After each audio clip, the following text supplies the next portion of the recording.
Երբ տեղահանումը եղավ, մեր աշխատակազմը ակտիվորեն ներգրավեց տեղահանված ընտանիքների տեղավորման, կարիքների գնահատման գործընթացում նկատեցինք, որ հաշմանդամություն ունեցող երեխաների ընտանիքները բազմաթիվ են Վանաձորում և նրանց ներգրավեցինք մեր գործընթացում։ Զանգեցի մեզ, ասեցին, որ օգնություն ունեք, գնացինք տեսե իր ընկեր Անին,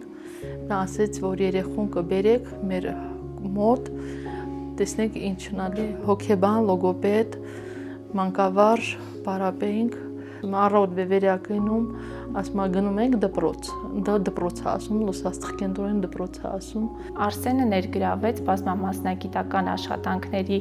մեջ, գրեթե 1 տարվա ընթացքում եւ անհատական եւ խմբային մասնագիտական եւ թերապևտիկ աշխատանքների շնորհիվ ներկա պահին ունենք բավականին դրական արդյունքներ։ Արսենը կարողանում է ճանաչել հույզերը, արտահայտել դրանք ըստ անհրաժեշտության եւ ըստ ճիշտ դասավորության, նաև զարգացել է մտածողությունը եւ հիշողությունը, որը հետագայում նրան հնարավորություն կտա ավելի արագ